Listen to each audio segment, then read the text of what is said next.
नमस्कार निवडक उद्यमी. आजचा पॉडकास्ट मला वाटतं 23 नंबरचा असेल, 22 किंवा 23 लक्षात नाही माझ्या. पण आता हे वीक ऑन वीक आपण पॉडकास्ट करतोय डिसेंबरपासून निवडकमध्ये. निवडकचा हे चेंज फॉर्मॅट आहे. पूर्वी आम्ही मीटिंग्स घ्यायचो, 2019 पासून मीटिंग्स घ्यायचो. त्याच्यानंतर लक्षात आलं की मीटिंग्सला अनेक कारणांनी लोक येत नाहीत किंवा त्यांना जमत नाही. आणि रेकॉर्डिंग, जे आपण म्हणतो ना, रेकॉर्डिंग मला पाठवा मी ऐकेन, हे बऱ्यापैकी एक कम्फर्ट झोन आहे. खूप कमी लोक ऐकतात. ऐकतात नाही असं नाही आहे, काही लोक ऐकतात जरूर. मी काय काय ऐकतो, काय काय ऐकत नाही. पण काही काही लोक माझ्याकडे आहेत की ते ऐकतात नेहमी, पण तरी सुद्धा 99% न ऐकणाऱ्यांची संख्या जास्ती आहे. आणि दुसरी गोष्ट अशी की एखादी मीटिंग चालू असेल तर मीटिंग प्रत्यक्ष अटेंड करणं जास्ती महत्वाचं आहे. त्या मीटिंगच्या नंतर रेकॉर्डिंग ऐकून तसं काय ते ट्रेनिंग कोर्स नाही येतो की नंतर मी ऐकतो आणि सांगतो. तर त्यामुळे आमच्या एकंदरीत लक्षात आलं की विविध कारणांनी, विथ ड्यू रिस्पेक्ट, आपण कोणाचंच हे म्हणत नाहीये, कारण जे टू मच इन्फॉर्मेशन जगात झालेली आहे. म्हणून हे लोकांना कंटाळा येतो मीटिंग चालली. तर त्याच्याऐवजी पॉडकास्ट, म्हणजे पॉडकास्ट हे सुद्धा मला अनेक लोक विचारतात पॉडकास्ट काय असतं, पॉडकास्ट काय असतं. तर पॉडकास्ट ऍक्च्युली हा शब्द मला वाटतं ऍपल नंतर आला असावा. ऍपलने जेव्हा आयपॉड काढला, तसं आपण एखादा न्यूरो ब्रॉडकास्ट करतो, लोकांना, अनेक लोकांना पाठवतो, तसा ऑडिओ पाठवता आला त्याला पॉडकास्ट म्हणत असतील, एवढंच असेल. आणि जे आता जे नवीन स्वरूप झालं पॉडकास्टचं, ते काय असे, आता माझ्याकडे एक टेक्निकली एक मायक्रोफोन आहे. पण तो मायक्रोफोनचा पर्पज एवढाच आहे की माझा आवाज मला कमी ओरडायला लागावा, पहिली गोष्ट. आणि जरा स्वच्छ यावं, स्पष्ट यावं, एवढाच त्याचा पर्पज आहे. म्हणजे पॉडकास्ट म्हणजे दोन पॉडकास्टर एका स्टुडिओमध्ये बसलेत वगैरे असं काय असायला पाहिजे, असं काय नाहीये. हा, त्यातलं महत्वाचा उद्देश काय आहे की पॉडकास्टचा सगळ्यात मोठा बेनिफिट असा, समोर इमेज न बघता सुद्धा आपल्याला तो ऑडिओ नुसता ऐकता येतो. हा. आणि अजूनही मला युट्यूबच्या इतका सोपा प्लॅटफॉर्म सापडलेला नाहीये. मी अनेक वेळा ट्राय केलंय की फक्त आवाजच आपण टाकूया का, बरेच प्रयत्न केलेत मी. परंतु युट्यूबच्या इतका चांगला प्लॅटफॉर्म सापडलेला नाही. आणखीन हे बोलता बोलता काही उदाहरणं लागली तर पटकन शेअर करता येणं. आणि नॅचरली की असंही आपण एकमेकांपासून दूर राहून हे करत असतो. तर त्यातल्या बॉडी लँग्वेजचा सगळ्यात चांगला फायदा देता येणं, समोरच्या चेहऱ्याच्या हावभाव. तर हे मला व्हिडिओ आणि प्लस हे मीटिंग चांगला वाटला फॉर्मॅट, म्हणून आम्ही याच्यावरती बरेच वेळा बोललो. याची निर्मिती थोडं आज लांबवतोय हे बोलणं. तर याच्याकरताच की लोक विचारतात हे काय खूळ काढलंय, असं पण मला लोक विचारतात नंतर. हे खूळ नाहीये, कदाचित खूळ असेल किंवा खुळे लोक कमी असतात जगात, असं पण म्हणूया आपण. तर आम्ही असा विचार केला की दर आठवड्याला आम्ही बोलतो, काय रे काय चाललंय निशांत हल्ली. निशांत आहे मुंबईत, मी आहे पुण्यात. तरी सुद्धा आमचा खूप संपर्क आहे. आणि काय चाललंय हल्ली, तर आम्ही एक एक केस घेऊन बोलत असतो की इकडे डेव्हलपमेंट झाली आहे, हे झालंय, ते झालंय. मग आमच्या डोक्यात आलं की वाय नॉट टू हेच आपण झूम वरती बोलूया. मी त्याला बरेच वेळा थांबवतो सुद्धा बोलता बोलता, अरे थांब, हाच विषय घेऊन झूमवर बोलू, हाच विषय घेऊन झूमवर बोलू. फक्त तो विषय असताना नेहमी आमचं, कारण उद्योजकाच्या समस्या चिरंतन आहेत, त्याच्याही तेच प्रॉब्लेम, माझे तेच प्रॉब्लेम आहेत. काय चाललंय रे, पैसे मिळत नाहीत वेळेवर, हवे तितके मिळत नाहीत, हवे तितके चांगले गिरायके मिळत नाहीत. आणि जास्तीत चांगली असलेली गिरायके मिळत नाहीत. कधीतरी शटी सामाची, जसं किशोरी आमोणकरांनी सांगितलं होतं त्यांच्या एका पुस्तकामध्ये, कधीतरी शटी सामाशी एकदा तो काहीतरी लागतो म्हणे त्यांचा रियाज बियाज. म्हणजे ती व्यक्ती अशी बोलते तर आपण काय चीज आहे म्हणजे. तेव्हा आपलं पण कधीतरी असं व्यवसायात कधीतरी चांगलं तांबडं उगवतं, असं काय नाही. But this is all, business is all about. आणि तो आपल्याला करताना ही मानसिकता रुजवता यावी, याच्याकरता हे सगळं कार्यक्रम चाललेलं आहे. तर त्यातला एक मानसिकतेतला चांगले ठेवायचा मुद्दा म्हणजे, मी बरेच गोष्टी करू शकलेलो नाहीये तो. तो म्हणजे सतत एक पैशाची जपणूक बाजूला सतत करत राहणे. की व्यवसायाचं हे अनित्य स्वरूप धरून पैसे मात्र लागणारच आहेत. महिन्याचं भाडं द्यायचं, दुधाचे पैसे द्यायचेच आहेत, हप्ते भरायचेच आहेत. हप्ते पण नंतरची गोष्ट म्हणतो, कर्जाचे.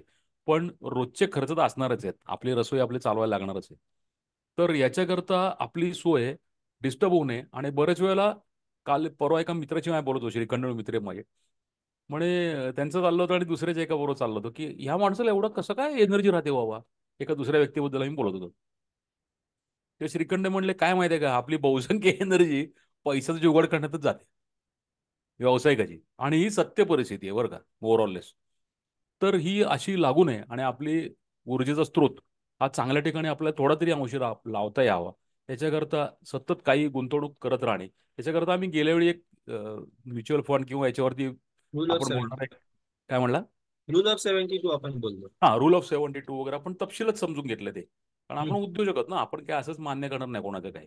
तर ते हम्म. समजून घेतलंय. आणि बाजूला काढायला सुद्धा पाहिजेत पैसे, हे सुद्धा SIP वगैरे त्याबद्दल बोललोय आपण. आणि मी हाच पर्पज निवडक उद्यमीचा आहे. तर याच्यावरती आमच्याकडे नंतर चर्चा पण झाली ग्रुपवरती. तर या नंतरच्या चर्चांकरताच निवडक उद्यमी हा ग्रुप आहे. हा काय नुसतं पोस्टिंग करणं किंवा फॉरवर्ड्स करणं याच्याकरता ग्रुप नाही आहे. हां, तर या चर्चा व्हाव्यात आणि त्यातनं आपलं पुढचं काहीतरी मार्ग मिळावा. एखाद्याने येऊन समोर अगदी मोठं शेअर नाही केलं तरी चालेल. पण त्याच्या लाईफमध्ये त्यांनी जर काही स्टेप घेतली तरी सुद्धा आपण म्हणू की त्याचं काहीतरी पुढे गेली गाडी, आहे की नाही. हम्म. तर याच्याकरता निवडक उद्यमी हा व्हॉट्सअप ग्रुप आहे. या व्हॉट्सअप ग्रुप हा सशुल्क आहे. याची 3,500 या ग्रुपची वर्षाला ₹3,545 फी आहे. आणि तुम्हाला जॉईन व्हायचं असेल तर जरूर जॉईन व्हा.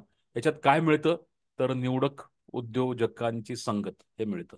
It is a business class group असं म्हणता येईल तुम्हाला, है ना. तर जास्ती वेळ न ताणता आता पुढे जातो. पुढचा पॉडकास्ट आजचा त्यालाच लागून थोडासा आहे की योगायोगाने काय झालं, गेल्या आठवड्यात मी एका उद्योजकाला भेटलो आणि त्याच्याशी बोलताना त्याच्या सर्व्हिसेसबद्दल त्यांनी माहिती सांगितलीच आणि शिवाय त्याची जी पत्नी आहे ती हे सगळ्या म्युच्युअल फंड वगैरे सर्व्हिसेस देते आणि तिने लिक्विड फंडचा माझ्याकडे उल्लेख केला.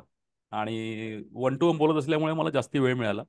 तर लिक्विड फंड असा एक प्रकार आहे की ज्याच्याद्वारे आपले पैसे करंट अकाउंट बरेच वेळा असतात बघा असे. आम्ही पूर्वी सुद्धा विचार करायचो असा, जेव्हा मशिनरीचं काम यायचं ना तेव्हा बरेच वेळेला ना आमच्याकडे माझ्याकडे सुद्धा असायचं. म्हणजे समजा 50 लाखाची ऑर्डर आली तर त्याच्याकडे आहेत तेवढे पैसे तो देऊन ठेवायचा. आणि आम्हाला म्हटलं स्ट्रॅगर्ड लागायची, पैसे लागायचे नाहीत. ऍक्च्युली हे क्रेडिट खूप छान प्रकारे वापरता येऊ शकतं. म्हणजे 50 लाखाला समजा 30 लाख रुपये ऍडव्हान्स झालेला आहे, ऍडव्हान्स हम्म. दिलाय त्याने. हम्म. त्याच्यात मला आत्ता लागणार आहे 30च्या 30 लागणार नाही, 10च लागणार आहे. हम्म. तर 10 उरलेले 20 मी कल्पकतेने कसे वापरावेत हे हम्म. मला ज्ञान असायलाच पाहिजे. हम्म. हा झाला तो प्रकार. असाच आपल्या करंट अकाउंटला पण कायम बॅलन्स असतो. हम्म. समजा मी माझ्यासाठी सांगतो, म्हणजे माझ्यासाठी समजा माझ्या बँकेत ₹5,000 मिनिमम बॅलन्स आहे ना, तर मी काय करतो कायम 10,000 बॅलन्स ठेवतो की ₹5,000 ऍक्सिडेंटल राहू देत. हम्म. आणि उरलेले पैसे जे आहेत 25,000 पर्यंत बॅलन्स समजा राहिला आणि मला माहिती आहे की आज आज किती तारीख आहे निशान, आज 29 तारीख आहे. एकोणतीस. तर पुढचे पैसे मला समजा 12-13 तारखेला लागणार किंवा 10-12 तारखेला लागणार आहेत. तर त्या उलट जरा जर उलट बोलतो की हम्म. 10 तारखेपर्यंत लागतात पैसे. 10 तारखेनंतर जे लागणारे पैसे ते पुढे 25 किंवा 27 तारखेला लागतात पैसे मला. हम्म. एक मध्ये जीएसटीचं असतं, पण जीएसटी किती असेल ते मला मंथ एंडलाच कल्पनाच. आयडिया असते की किती असणार आहे. हम्म. त्यात झाला तर कमीच होतो एखाद्या हम्म. परचेसरने टाकला तर, है ना. हम्म. जास्ती वाढत तर नाही. आपण कलेक्ट किती केलं आपल्याला नक्की माहिती असं, तेवढा तर आपल्याला भरायचंच आहे. हम्म. तेवढी जर प्रोव्हिजन माझ्या करंट अकाउंटला ठेवली तर उरलेले पैसे मला 25 तारखेपर्यंत अगदी व्यवस्थितपणे कसे हम्म. वापरते. कारण त्या करंट अकाउंटला सडतात, त्यात काहीच पैसे मिळत नाही. हम्म. करंट अकाउंटला बँक वापरते पैसे ते आपले, हम्म. बँक हम्म. कमवते आणि त्यातलं आपल्याला काहीच देत नाही. हम्म. तर याच्याऐवजी मला अनेक वर्षापूर्वी असं वाटलं होतं काय करतील असं काय करतील. मग परवा बोलताना असा विषय झाला की मला लिक्विड फंड माहिती आहे पण मी अजून विचार नव्हता केला एवढा सिरियसली त्याचा. आता या आपल्या निवडकच्या सगळ्या या चर्चांमुळे माझ्या डोक्यात सतत चक्र सुरू झालंय की हम्म. मी कामाला न लागता माझ्या पैशाला कसं कामाला लावेन. हम्म. आणि खरोखर लागले, म्हणजे रॉबर्ट किंवा हम्म. सगळे 2003 साली वाचला तरी सुद्धा अजून माझ्यामध्ये मुरलेलं नव्हतं ते. हम्म.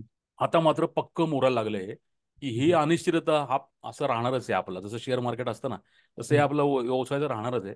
साईडला माझं मी उद्योजक असल्यामुळे माझा घर खर्च मला मर्सिडीज घ्यायची नाहीये, हम्म. परंतु मला माझं घर मात्र चालवायचंच आहे. हम्म. तर माझं घर चालवण्याकरता कुठे डिस्टर्ब व्हायला नको. भले तो तोडकं मोडकं असेल पण ते नियमित चालायला पाहिजे. दुसरी गोष्ट, माझी कल्पकता जी सृजनशील शक्ती आहे ती जर माझी कामात यायची असेल तर त्याच्याकरता सुद्धा माझं ह्या गोष्टी वापरल्या गेलेल्या असायला पाहिजे. याचे मला टेन्शन नको. जुगाड हम्म. म्हटलं ना, रोजचं रोज जुगाड करत बसणं हे हम्म. मला नाही पाहिजे. हम्म. याच्याकरता जसं आपण डेलिगेशन हे मागे म्हटलेलं आहे त्याचप्रमाणे आपले पैसे हम्म. चतुराईने वापरणे. हम्म. तर याच्यात आपला सापडला मार्ग म्हणजे हे करंट अकाउंटमध्ये न ठेवता आपलं याच्यात कसं करता येईल ज्याने आपल्या वर्षाकाठी काहीतरी तर नक्की पैसे वाढतील. हम्म. 100%. ते हम्म. कसे वाढतील, किती वाढतील आणि काय करायचं याच्याकरता आपल्याकडे निशांनी याच्यात बराच अभ्यास केलेला आहे. तर मी हम्म. निशांना याच्याबद्दल थोडंसं बोलायला सांगेन. मी मध्ये मध्ये तुला प्रश्न विचारत जाईल आणि त्याप्रमाणे आपण बोलत जाऊ. चालेल. सौमित्र सरांनीच मला परवा प्रश्न विचारला होता. एक तर सगळ्यात महत्वाचं, करंट अकाउंटला इंटरेस्ट आपल्याला मिळत नाही. तो का मिळत नाही ह्याचं हा हा प्रश्न अस्नील ग्रोवरने पण मिळाला. आपण जस्ट ऍक्सेप्ट करतो की करंट अकाउंटला हिस्टॉरिकली इंटरेस्ट दिलाच गेलेला नाही. आणि थोडस हे लिक्विड फंड्स म्हणजे काय त्याच्याबद्दल सांगतो आणि मग दोघांचं कनेक्शन काय. लिक्विड फंड्स हे मच लाईक तुमच्या सेव्हिंग अकाउंट सारखं असतं. म्युच्युअल फंडची लिक्विड फंड्स असतात, जिथे एक साधारण एक 91 दिवसाचं कट ऑफ लिमिट असतं. तिथे तुम्ही पैसे ठेवू शकता तुमचे, आणि तुम्हाला चांगलं एक तुमच्या इन्फ्लेशन ज्या रेटमध्ये असतं त्याच्यापेक्षा 2-1% अधिकचं असं त्यांचं को रिलेशन आहे. इन्फ्लेशन पेक्षा 2% अधिक तुम्हाला तिकडे व्याज मिळेल. तर एक सोपा सिंपल आहे की करंट अकाउंट मध्ये तुम्हाला तिकडून लोकांना, वेंडर्सना, कोणाला कोणाला पेमेंट, बोला ना sir. तर हिस्टॉरिकली असं आहे की करंट अकाउंटला आपल्याला इंटरेस्ट मिळत नाही असं आपल्याला सांगितलं गेलं. म्हटलं कसं ते का आहे ह्याचाही मी अजून शोध घेतोय. फक्त मी ते तेवढं सिरियसली नाही केलं. पण करंट अकाउंटला जे काय आपले पैसे असतात ते आपल्याला कधी कधी म्हणजे वेंडर्सचं पेमेंट हे ते वगैरे त्या सगळ्यासाठी लागत असतात. पण समजा तुमची एक बिझनेस रोल ओव्हर मोड मध्ये आहे, कॅश येत राहिली आहे आणि ती सरप्लस क्रिएट होते प्रॉफिटमध्ये, पण तिकडे जर इंटरेस्ट मिळत नसेल तर हा पैसा कुठेतरी कामाला लावता येईल का की जिथे तुम्हाला इंटरेस्ट मिळेल. तर त्या अनुषंगाने लिक्विड फंड हा जो काही प्रकार आहे त्याच्यामध्ये आपण तो एक्सप्लोअर करू शकतो का, असा तो आमचा चर्चेचा विषय होता फोनवरती. तर त्या हिशोबाने आधी लिक्विड फंड बद्दल थोडीशी माहिती देतो. हे जसं आपलं सेव्हिंग अकाउंट असतं तसं हे म्युच्युअल फंडांचे लिक्विड फंड्स असतात, जिथे तुम्ही एक रकमी रक्कम ठेवू शकता, आणि ऍज अ को रिलेशन म्हणून तुमचा जो इन्फ्लेशनचा रेट असतो त्याच्यापेक्षा साधारण 2 ते 2.5% तुम्हाला तिथे इंटरेस्ट जास्त मिळेल. म्हणजे जिथे करंट अकाउंट मध्ये 0 इंटरेस्ट मिळणार आहे तिथे जर तुम्ही एक्सेसिव्ह कॅश जी तुमच्याकडे येते, म्हणजे तुमचा बिझनेसचे जे काही फंक्शन्स आहेत ती आहे त्या कॅश मधून पुरी होऊन जर का सरप्लस कॅश उरत असेल तर ते तिकडे टाकणं फायद्याचं होऊ शकतं, कारण तुम्हाला त्याच्यावरती 5, 6, 7% इंटरेस्ट मिळू शकतो. हा एक भाग. आता हे लिक्विड फंड्स म्हणजे काय असतात, तर हे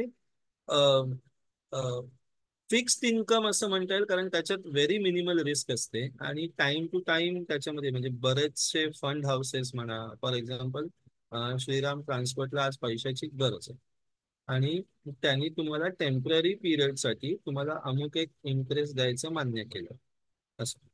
तर त्याचा एक टाइम पिरियड असतो. सगळ्यात त्याच्या आधी सांगायची महत्वाची गोष्ट म्हणजे हे सगळे डेट फंड असतात, म्हणजे मेजॉरिटीली government security, debt fund commercial. म्हणजे काय ते डेट, समजावून सांगा. हा, डेट फंडचा अर्थ की एक कर्जाऊ, कारण समोरची व्यक्ती तुमच्याकडून शॉर्ट पिरियड ऑफ टर्म साठी कर्जाऊ पैसे घेते, त्याच्या अगेन्स्ट मध्ये एक फिक्स्ड रिटर्नचा पर्सेंट मान्य केला जातो आणि ते शॉर्ट टर्म साठी असते. 91 डेजचा त्यांचा मच्युरिटी पिरियड असते, आणि हे लो रिस्क किंवा झिरो रिस्क म्हणतात कारण ते कंपल्सरीली मान्य केलं गेलेलं आहे. तो मॅच्युरिटी ते पिरियड काय म्हणलात? मॅच्युरिटी नाईन्टी पिरियड काय वन म्हणलात? डेज 91 म्हणजे डेज काय, म्हणजे काय? तुम्ही ते 3 महिन्यासाठी, 91 दिवसासाठी तिकडे ठेवू शकता, आणि तुम्हाला त्याचं एक प्रॉमिस केलेलं असतं की इतके दिवस इतके पैसे तुमचे आम्ही वापरले, त्याच्या अगेन्स्ट मध्ये तुमच्या इतक्या पैशावरती आम्ही तुम्हाला 5%, 6%, 60% जे काही ते इंटरेस्ट देणार. सगळ्यात त्याच्यात तुला महत्वाचं. तुला याच्यात थोडंसं थांबवतो आणि हम्म, विचारतो. मी हम्म, ज्या व्यक्तीशी परवा बोललो त्यांनी मला सांगितलं की तुम्हाला 10 तारखेला तुम्ही पैसे तुमच्या करंट अकाउंटमध्ये ट्रान्सफर केले. हम्म, तुला मगाचं उदाहरण कंटिन्यू करूया की हम्म, मला 25 तारखेपर्यंत अमुक अमुक पैसे लागणार नाहीत. हो. समजा आपण उदाहरण एक धरूया, रक्कम 15,000 रुपये, 25,000 रुपये मी बॅलन्स ठेवतो, त्यातले हम्म, 15,000 मला लागणार नाही आहेत हम्म, 25 तारखेपर्यंत. 15,000 मी ट्रान्सफर केले 10 तारखेला बरोबर. आणि मला 25 तारखेला पैसे लागणार आहेत. तर ती व्यक्ती मला हम्म, म्हणली की तू मला सांगू शकतो 24 तारखेला पैसे खात्यात हम्म, पाहिजेत, हो, म्हणजे ते हो. पटकन मिळतात. मग तू 91 दिवस काय भानगडली? हा, 91 हा अपर लिमिट झालं. जास्तीत जास्त 91 हो, दिवस ठेवतात? हो, हो, हो. अच्छा, हे माहिती नव्हतं आणि मला. हा, गुड. आणि ह्याचा महत्वाचा फायदा, it operates much like N ATM. तुम्ही ऑनलाईन स्वतःची रिक्वेस्ट विड्रॉवलची टाकू शकता. त्याला काय म्युच्युअल फंडच्या रिडम्शन सारखं T+3 म्हणजे 3 दिवसानंतर का चौथ्या दिवशी तुमच्या अकाउंटला पैसे येणार असं नाही. ते 24 hours मध्ये तुमच्या अकाउंटला येतात परत पैसे. ठीक आहे. आता राहिलं जसं तुम्ही 10ला टाकलं, 25ला काढलं, त्या 15 दिवसासाठी तुम्हाला जे काही 6-7% आहे ते व्याज मिळालं. जे काही तुम्हाला करंट करंट अकाउंट हा कम्प्लिटली वेगळा विषय आहे. आपण जोडू पाहतोय की तुमच्याकडे जर सरप्लस कॅश येते करंट अकाउंटला, तुमची बिझनेस फंक्शन्स रन होण्या एवढी आहे बरोबर. पैसे, राहिलेल्या बरोबर. सरप्लस कॅशवरती जर करंटला 0 मिळणार इंटरेस्ट, तर तो हम्म, तुम्ही हम्म, फंड इकडे वापरू शकता. आणि हम्म. मग त्यांचं कोरिलेशन जे मी सांगतोय की हे झिरो रिस्क किंवा लो रिस्क असतं, कारण मेजॉरिटी हे गव्हर्नमेंट ओरिएंटेड स्कीम्स, म्हणजे ज्याला कमर्शियल पेपर्स म्हणतात, डेट फंड्स अच्छा. म्हणतात, बॉन्ड्स म्हणतात, असं असतं. त्यामुळे तिकडे मार्केट रिलेटेड व्होलॅटिलिटी वगैरे हा काही प्रकार नसतो, की ते खूप कमी जाईल असं नाही. त्यांनी ते प्रॉमिस केलेलं असतं, they have to deliver it असं. तर हे दोन वेगवेगळे विषय आपण एकत्र जोडतोय. करंट अकाउंटला जर झिरो इंटरेस्ट मिळते, तर त्या पैशाचा आपण कुठे ऑप्टिमम यूज करू शकतो का, आणि मग परत ऑप्टिमम यूज करताना विड्रॉवलला आपल्याला हवे तेव्हा ते मिळणार का, कारण हवे तेव्हा मिळाले नाही, प्लस त्याचा जो इंटरेस्ट मिळणार आहे तो फ्लक्च्युएटिंग असेल, तर त्या गोष्टीला काही महत्वच नाही उरलं. पण हे दोन्ही मुद्दे जर निकालात निघतात आहे, तर तुम्हाला एकदम सेफ झाले राहिलेले पैसे तुम्ही तिकडे ठेवून. 6-7% जे काय मिळणार आहेत ते दोन माणसांचे पगार निघाले हो. असं. तर हा एक प्रकार आहे. बाकी नाही, माझं म्हणणं काय माहितीये का, हम्म, अगदी समजा 15,000 वरती 15 दिवस, हम्म. 15,000 वरती समजा एक 6-7 6% 7% म्हणूया आपण. हो, 7% आहे ना, हिस्टॉरिकल रिटर्न 7 ते 9%. 7 ते 9% आहे. नऊ हम्म. टक्केच मिळू शकतो, मिळतो हो, म्हणजे हो, हो. 9% मिळतो म्हणजे हम्म. 10% आपण कॅल्क्युलेशनला सोपं हो, पकडून 10% बर, धरूया. बर, बर. म्हणजे 15 दिवसाचे ते किती व्याज होईल त्याचं समजा एक हो, साधारण समजा आता 90 15 हे बघ दिवसात ना. हा, 15 दिवस 15,000ला 1500 वर्षाचं. रुपये हा, 1,500 रुपये वर्षाचे झाले. हो, हा, हो, भागिले हो. 12 समजा केलं, हम्म. म्हणजे समजा एक 100 रुपये 200 रुपये तरी व्याज नक्की मिळेल त्याला. हो, हो, हो, 100. हो, तर माझं असं हो, म्हणणं की 100 रुपये 100 रुपयाच्या सायकल्स वाढत गेल्या हो, आणि वर्षाला तुमचे अगदी सगळं जाऊन 5,000 रुपये हो, फक्त झाले असं म्हणतो हो, मी, वाईटात वाईट. हो, तरी 5,000 रुपये हे हो. फालतूचा इन्कम आहे ना, हा फुक्कटचा. नाही, हो ना, फक्त बुद्धीचा इन्कम आहे, बुद्धी पण नाही हा, त्याच्यात. ते नाही, ते निर्बुद्ध अवेन्यूज. इन्कम आहे. हा, अवेन्यूज माहीत असणं एवढंच तुम्हाला आहे अपेक्षित. हा, की तुम्हाला निर्बुद्ध हे इन्कम आहे. माहीतच होतं का, म्हणजे रूल ऑफ 72 माहीतच नाही, तर कंपाऊंडिंग कसं होतं, किती दिवसांनी पैसे डबल होतात कळत नाही. बरोबर. किती दिवसांनी डबल होतं चाललं का, मग पुढच्या प्रश्नांची उत्तरं मेंदू शोधायला लागतात, आणि मग त्याला त्याच्यातलं बरोबर. गमक समजतं. बरोबर. बरोबर. तर ते डबलचे आहे. डबल, हा, डबलचे डबल असं येतं. आता हा, चक्रवाढ व्याज म्हणजे त्या त्या रकमेच्या नंतर तितक्या वेळात दुप्पट. मित्रांनो, फक्त इथे 2 मिनिटं थांबवतो, म्हणजे लोक पण हम्म. ऐकतात म्हणून सांगतो की हो, गेल्या वेळी हा हा एक आपल्याकडे ना दृष्टिकोन आपण डेव्हलप व्हायला पाहिजे. नाही तर नॉर्मली काय होतं, उद्योजक म्हटलं ना, खास करून आपण उद्योजक वगैरे म्हणतो, तर हम्म. आपले हे काय प्रकारच माहिती नाहीत आणि आपण हा. खोटे डोकं लावा बस असं काहीतरी विचार हम्म. करतो. हो, पण इट इज डेफिनेटली वर्थ होईल. बाकी हो, सगळीकडचं कमी डोकं करून इथे डोकं हो, लावलं कधीच चांगलं आहे. हो. मला वयाच्या 60व्या वर्षी समजायला लागलंय, तर तुम्हाला निदान तुम्ही काय वेळीला असाल, हम्म. 15ला असाल, 20ला हम्म. असाल, जे काय हो, असेल. हो, पण तुम्ही लवकरात लवकर आधी इकडे डोकं लावा, मग उरलेल्या वेळेत तुम्ही धंदा करा. हो. ऍक्च्युली. आणि हे हा, एकदाच आणि लावायचं आहे हो सर. हो, हे हो. एकदाच लावायचं आहे, आणि हे तर हे अंकगणित आहे. हे 9वी 10वी नाही, नाही, हे पर्यंत. हे हे जे अंकगणित सांगतायत ना निशांत हं, तुम्हाला, हं. हे आपण मला वाटतं गेलाच व्हिडिओ ना आपला, हो, लास्टच्या आधीचा, याच्या त्याच्या आधीचा आधीच. व्हिडिओ. हो, याच्या आधीच्या व्हिडिओ आपण बोललोय, मला वाटतं याच्या आधीचा व्हिडिओ त्याच्यामध्ये हे बोललेलो आहे. मी याच्या हो, लिंक्स टाकीन खालती, हो. आपल्या डिस्क्रिप्शन मध्ये टाकीन. हं, त्याच्या आधीच्या व्हिडिओमध्ये हे एक्सप्लेन करून सांगितलं कसं होतं हो, आणि कसं एखाद्या माणसाने केलेलं आहे, मोठ्या हो, म्हणजे किती मोठी रक्कम होऊ शकते. आणि हो, त्यात निशांनी पण स्वतःचं उदाहरण सांगितलंय. निशांनी एक हो. शिस्तबद्ध सवय, किती वर्ष तू केलंस निशांत? 17-18 वर्ष झाली. 17-18 वर्ष केलेल्या, मग फार हं, जुनं पण नाही असा विचार कर. हं, आज हं, हं, 24 आहे, हं. तर मला वाटतं तू 7-8 सालापासून चालू केलंस ना काहीतरी. 2007 ला. 7, मग एवढं हं. डिफिकल्ट नाहीये. ओके, हो, त्याला काहीच पण थोडासा डिफिकल्ट नाही. उशीरच झाला म्हणायला पाहिजे निशांतला सुद्धा. उशीरच झाला. माझ्या हम्म. आयुष्याची खंत ती आहे किती की आता मला माझ्या 44 ना, व्हॉट इज आयुष्याच्या युअर एज नाव? एक मिनिट, 43. एक मिनिट, हो, वन हो. Minute, one minute, one minute.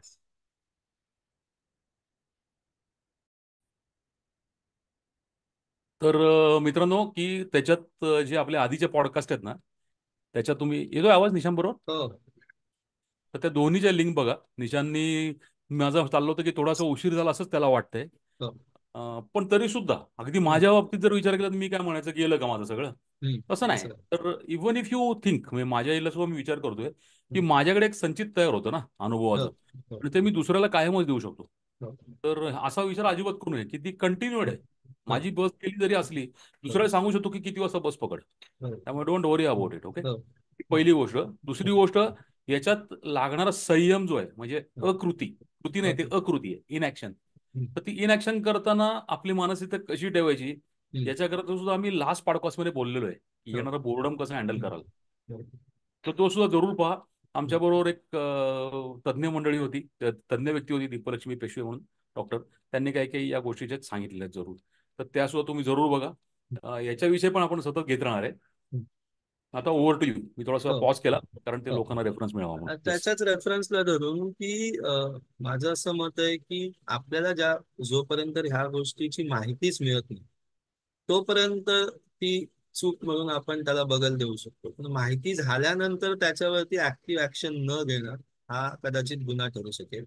त्यामुळे मिस द बसचं फिलिंग वयाच्या हिशोबाने तुम्हाला येत असेल तर तुम्ही ते नेक्स्ट जनरेशन साठी करा, त्यांच्यासाठी म्हणून करा. कारण बरेच जण मलाही विचारतात की मग आता कंपाऊंड व्हायला आमच्याकडे वेळ नाही. कारण त्याच्यात जादू काय नाही, त्याच्यात वेळ देणं हाच एक प्रकार आहे आणि म्हणून लवकर सुरू करणं हा एक प्रकार आहे.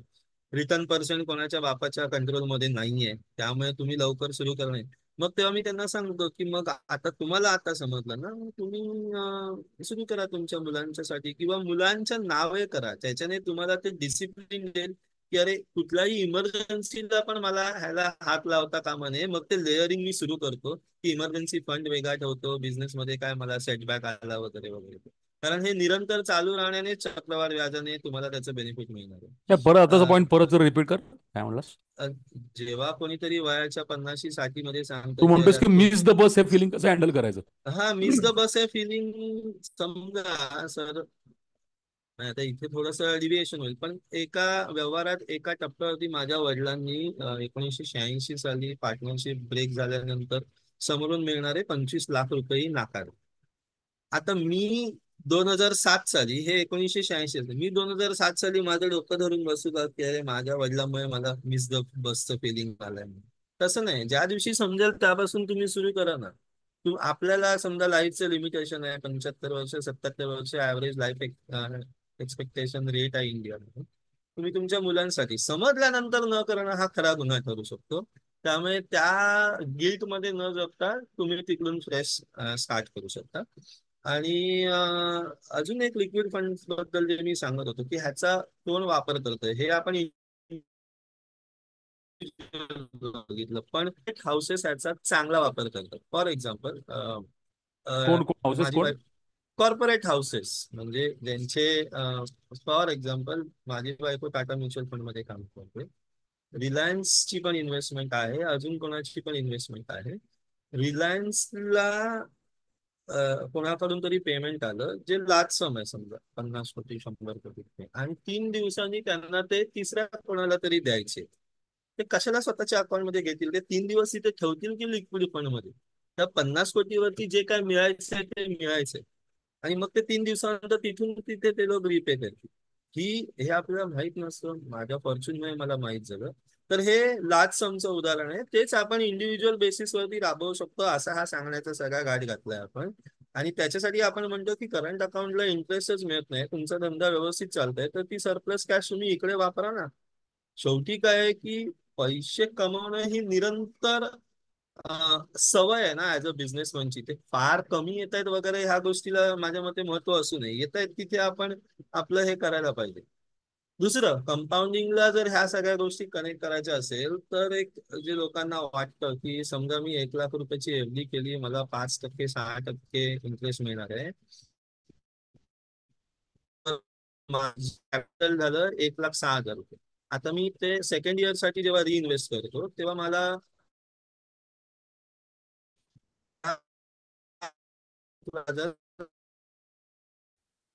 म्हणाल की हे काय एवढीच चिल्लर कधी मिळतंय, तर हे जे चिल्लर असतं ना ते निशन आवाज जरा हे होतोय प्रकार तुझा. आहे.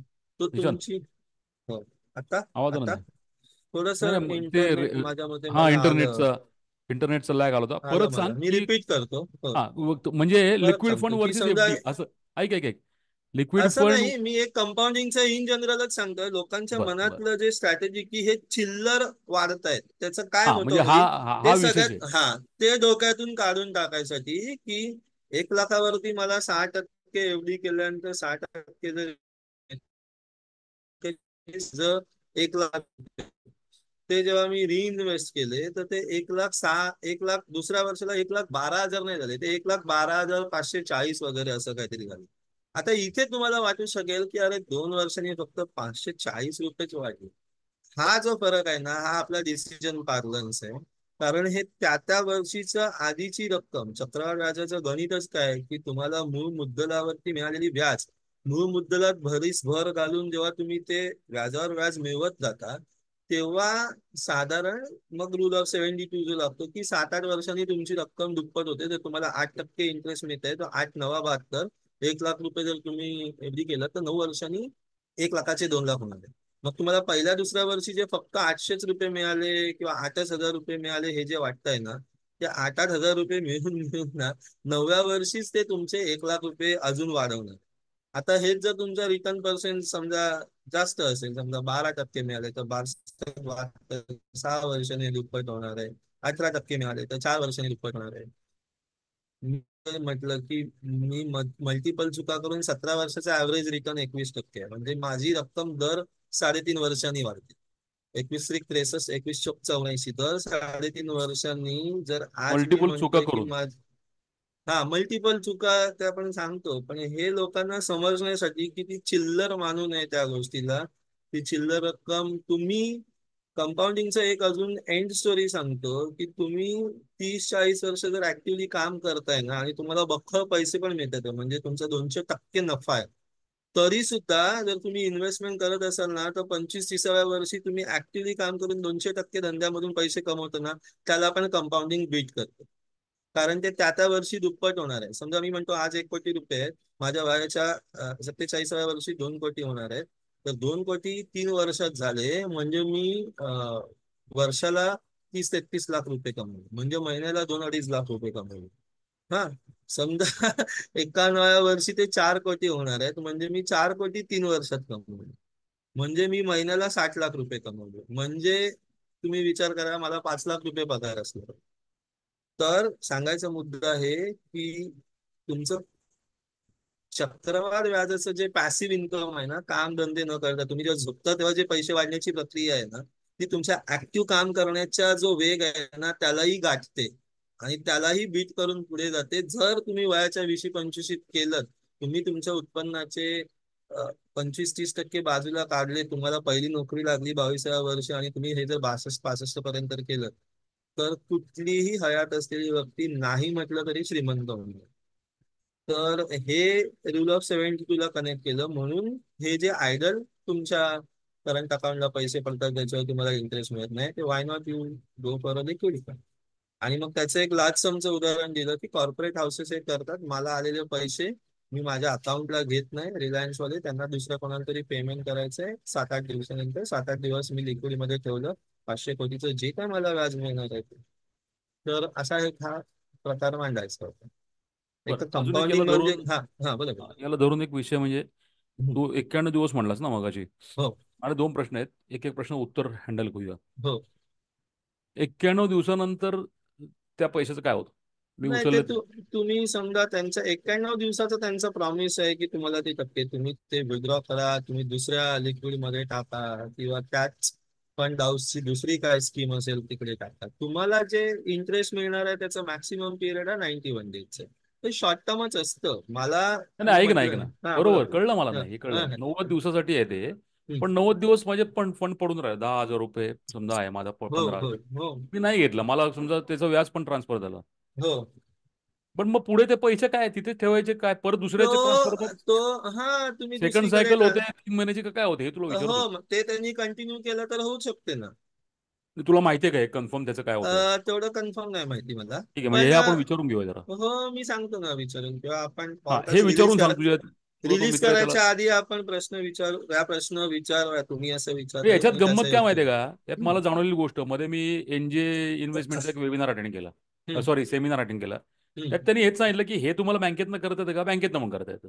हा, समजा हम्म, तुम्ही एक हम्म, सवय, त्यांच्याकडे ते लिक्विड फंड आणि दुसरं एसटीपी सांगितलं त्यांनी, हम्म. Systematic transfer fund. हो हो ते तुमच्याकडे जे काही करतात. पैसे, हा, हम्म. तर ते म्हणले हे बँकेतनं पण करता येतं करंट अकाउंट मधनं. हो हो आणि हो. ट्रान्सफर फंडला काहीच नसतं म्हणले, तुम्ही लिक्विड हम्म. फंड करा किंवा काय करा. पण हो जेव्हा तुम्ही म्युच्युअल फंडांमध्ये टाकता तेव्हा ते ऑटोमेशन होतं, अचीव होतं. हो हो हो हो ते आपल्या बरोबर, ती सवयीने लो होत नाही. लेवल असते. हम्म. हो. त्याचं अजून एक मी उदाहरण सांगतो, म्हणजे हे नाही मी नाही, एक मिनिट, एक केलेलं मिनिट, आहे किंवा एक मी मिनिट, सजेस्ट पण एक मिनिट, केलेलं आहे. एक मिनिट, माझा प्रश्न संपू दे. हे जर याच्यात करता येत असेल, म्हणजे 3 महिने झालं, की मग ते ऑटोमॅटिकच न इंटिमेशन करता ते ट्रान्सफर रोल करत तर ओव्हर होत त्याला. असेल. हा. तर हो मग ते चक्रवाढीने म्हणजे बरोबर, व्याज न म्हणजे मग भरता ते ते तुम्हाला तुम्ही एक येस येस येस परफेक्ट कळलं मला. म्हणजे जर तिथे कंटिन्यू रोल ओव्हर करायचा आपल्याला ऑप्शन आहे का आणि असेल आणि मला शक्य आहे, तर मी ते रोल ओव्हर करत राहीन आणि 3 महिन्यापेक्षा मी अख्या वर्षाचं व्याज मिळवेन, 3 वर्षाचं मिळेन, तीस हा वर्षाचं हा मिळेन. हा असं. ऍक्सेप्टेबल आहे ती थॉट प्रोसेस, ते मी तर हे कन्फर्म हा सांगतो. एक प्रश्न होता. पण आणि दुसरा एक म्हणजे माझं हा संपू दे मग दुसरं तू बोल. हे प्रश्न आहे तर बाजूला राहतील. दुसरा प्रश्न असा आहे की त्याला हम्म. समजा करंट अकाउंटच जोडायला पाहिजे का मी एका वेळी एका लिक्विड फंडला 3-4 अकाउंट मध्ये जोडू शकतो. तर हे जरा तांत्रिक आहे, मला तेवढी नाही माहिती. जरा विचारून घे. कारण येस हे मला मी काय तुम्हाला होतंय सांगतो. माझ्याकडे हम्म. काही फंड असतात हम्म. ते माझ्या करंट अकाउंटमध्ये असतात. हम्म. काही मी अकाउंट वेगळा ठेवलाय, माझा ट्रेडिंगचा अकाउंट माझा वेगळा ठेवलाय. बरोबर. ट्रेडिंग मधनं मला काय करतो तो माझा ब्रोकर प्रॉफिट हम्म. बुक करून मला सेव्हिंग मध्ये त्याकडे मागून घेतो. बरोबर. आणि मग मी व्यवसायात वापरण्याकरता मध्ये तिकडे ठेवले असतात पैसे. बरोबर. बरोबर. आणि तसं हम्म. टेक्निकली बरोबर आहे कारण 3 महिन्यात कुठेही पैसे लागू शकतात असे ते पैसे असतात. हो बरोबर. मग ते कुठे एफडी युफडी असं करून चालत नाही, म्हणजे नाही नाहीच नाही करत मी नाही एफडी. नाही, म्हणून पण लॉंग सरप्लस टर्म हा फंडला शब्द पण. वापरला आपण. बरोबर. हा. तर तो बाजूलाच पाहिजे. तर बरोबर. तो लिक्विड फंडला खूप उत्तम उपाय आहे हे बरोबर. वापरायला. बरोबर. बरोबर. तर ते पण त्याला थोडंसं विचार हो नाही तर मग मला म्हणजे हे काय कर. कंटिन्युटीचे जे 2-3 प्रश्न आहेत ते मी व्हेरीफाय करून देतो. बर. एक असोसिएटेड ह्यालाच की 2020-21 ला कोरोना जॉब चालू होता वगैरे हे सगळं ठीक, आणि मार्केट कुठल्या दिशेने जाणार ते साधारण एक वर्ष दीड वर्षानंतर समजल्यानंतर, तोपर्यंत पैसे काहीतरी सॅलरीचे पैसे येत होते वगैरे, तर तेव्हा आम्ही एक 2021 जानेवारीमध्ये 10 लाख रुपये जमा झालेले, तेव्हा मी डिसिजन घेऊन ते 10 लाख रुपये लिक्विड फंड मध्ये टाकले मुलाच्या नावे कधीची माझ्या. गोष्ट आहे ही? 2021 जानेवारी आत्ताचीच गोष्ट आहे. हा. आताचीच. म्हणजे 20 पासून कोरोना एक वर्ष ते कुठल्या दिशेने कळलं जाईल कळलं कळलं असं. कळलं. कळलं हा. आणि मग तिथून आता हे एक वेगळं उदाहरण आहे, पण ह्याला असोसिएटेड आहे म्हणून सांगतो की ते लमसम पैसे कुठल्याही स्टॉक्स मध्ये किंवा म्युच्युअल फंड मध्ये टाकायचे असं नसतात एक रकमी. त्याचं सोपं रिझन एवढं आहे की तुम्ही ज्या मोमेंटला टाकताय त्या मोमेंटला समजा स्टॉक मार्केट वरती आहे आणि तिकडून ते पुढची 1-2-3-4 वर्ष ऍव्हरेज किंवा खालच्या दिशेने जाणार आहे, तर पुढच्या 3-4 वर्षातला तुमचा रिटर्न निगेटिव्ह होऊ शकतो. तुम्ही थोडे थोडे दर महिना जेव्हा टाकता तेव्हा ते ऍव्हरेज आउट होतं. आणि तो म्युच्युअल फंडाचा सगळ्यात मोठा बेनिफिट आहे की तुमचं खाली गेलं तर खालच्या लेवलला बाईंग होणार आणि मग ते ऍव्हरेज आउट होणार, तर ते एक नॅचरली ऍव्हरेज आउट प्रोसेस आहे. तर मी ते तेव्हा केलं होतं की 10 लाख रुपये लिक्विड फंड मध्ये टाकून तिकडून दर महिना 25,000 रुपये मी ते एसटीपी केलं, तुम्ही जे मगाशी शब्द वापरला बरोबर सिस्टमॅटिक बरोबर. Transfer plan. म्हणजे मग म्हणजे पहिल्या SIP केलं थोडक्यात. हा SIP म्हणजे पहिल्या महिन्याला 10 लाखातले 25,000 त्या एका फंड मध्ये जाणार, त्या 25,000चं जे काय आहे ते तितके युनिट बाय होणार. राहिलेले 9,75,000 जे आहेत त्याच्यावर तुम्हाला लिक्विड लिक्विड प्रमाणे फंडाचे साठ व्याज टक्के मिळेल. इंटरेस्ट मिळणार असं. तर हे दुहेरी जे गोष्ट मी केली होती. आता 3-4 वर्षात 25,000 ठरवल्यामुळे 10 लाख रुपये त्याच्यात तिकडे गेले. आणि त्याचा बेनिफिट आता समजा इलेक्शन नंतर जे काय मार्केट वर तुला गेलंय किती 3 वर्ष करत तू करत SIP केली होतीस कधी? काय असं हा म्हणजे समजा ना 10 लाख भागिले 25,000 तितके महिने ते जाणार होते. 25 25,000 रुपयाची मी SIP लावलेली महिन्याची. होती. तेच हा म्हटलं ना, 25 महिन्याची. बारे 3 म्हणजे 3 ती 3 त्रिक हो 9. तीन हो वर्षाची गेली असतील तू एखादी. 3 वर्षात गेले ते पैसे साधारण हा हा बरोबर. असं. तर त्याचं रिझन आहे, कारण ते लमसम तेव्हा मी केलं असतं, खाल्लं असतं निगेटिव्ह दिसत असतं. तर ते हम्म. सगळं आपल्याला ऍव्हरेज आउट करायचं असतं. हम्म. आणि बेट आज समजा मार्केट जवळपास समजा नंतर 8-10 हजार पॉईंट सेन्सेक्स वर गेलेलं आहे. हम्म. काल 79,000 वगैरे टच केलं. तू तुझा तरी व्हिडिओ थोडा माझं तीन स्टॉप चार कर ना. वर्षापूर्वी ओके. म्हणजे मग तुझं ते कट होत आता जरा येत नाही रेंज बरोबर. हा बोल. तर हळूहळू गेले आणि त्याचा बेनिफिट आज मला मिळतोय, कारण मार्केट आत्ता अप गेलं 8-10 हजार आणि माझं ते लोअर लेवलचे बाईंग होतं, त्यामुळे व्हॅल्यू अप्रिसिएशन मला शॉर्ट टर्म मध्ये जास्त दिसतं.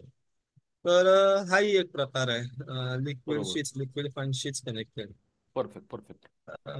तर ठीक आहे. ठीक आहे ठीक आहे. अशा आहेत गोष्टी ज्या ह्याच्यात असं नाहीये, त्या गोष्टीची माहिती नसणं हा प्रकार आहे. बरोबर आहे आणि बरोबर आहे. ते सौमित्र सरांचं मत होतं मगाशी की व्यवसायात जेव्हा, आता माझं असं आहे ना की मला माझा व्यवसाय स्वतः फंड करायचा.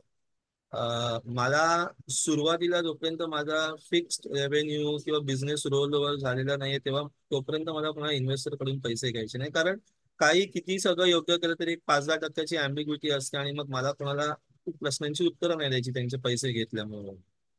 तर तेव्हा हे जे मी 2007 पासूनचे जे काही निर्णय घेतले आहेत ना, त्याच्यामुळे हा जो काही कॉर्पस तयार झाला ना, तो मला ते कुशन देतो.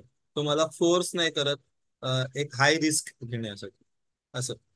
तर हे त्याचे लॉंग टर्मचे फायदे असं. आता कर व्हिडिओ हम्म. चालू बघूया. हो, हो.